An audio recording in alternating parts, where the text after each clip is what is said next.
বিচারের সময় ট্রাইব্যুনালে পরোয়ানাভুক্ত সেনা কর্মকর্তারা কার হেফাজতে থাকবেন সে বিষয়ে আইন অনুযায়ী সিদ্ধান্ত নেওয়া হবে বলে জানিয়েছেন স্বরাষ্ট্র উপদেষ্টা জাহাঙ্গীর আলম চৌধুরী। সকালে সচিবালয়ে সাংবাদিকদের স্বরাষ্ট্র উপদেষ্টা জানান, জাতীয় নির্বাচন সুষ্ঠু ও শান্তিপূর্ণ করার জন্য বিশৃঙ্খলা সৃষ্টি করতে পারে এমন লোকদের চিহ্নিত করে কঠোর ব্যবস্থা নেওয়া হবে।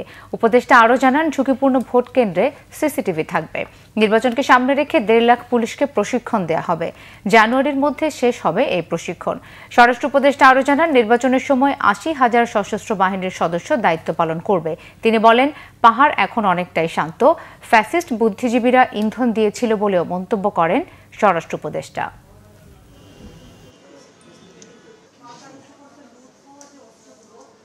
ফ্যাসিস্ট আওয়ামী লীগের ঝটিকা মিছিল, যেটা আগের তুলনায় অনেক কমে এসেছে। পার্বত্য চট্টগ্রামের পরিস্থিতি এখনও শান্ত ও ভালো রয়েছে, বাট সেখানকার আইনশৃঙ্খলার পরিস্থিতি নিয়ন্ত্রণে রয়েছে। ফ্যাসিস্টদের লোকজনকে শারদীয় দুর্গাপুজো অনুষ্ঠান যাতে শান্তিপূর্ণ অনুষ্ঠিত না পারে সেই জন্য বিভিন্ন ষড়যন্ত্রের চেষ্টা করেছিল, কিন্তু ফ্যাসিস্টদের কিছু বুদ্ধিজীবীও এতে ইন্ধন জুগিয়েছিল। কিন্তু আইনশৃঙ্খলা বাহিনীর সক্রিয় তৎপরতার কারণে এবং প্রশাসনের তৎপরতার কারণে তাদের এই চক্রান্ত নস্যাৎ করা সম্ভব হয়েছে।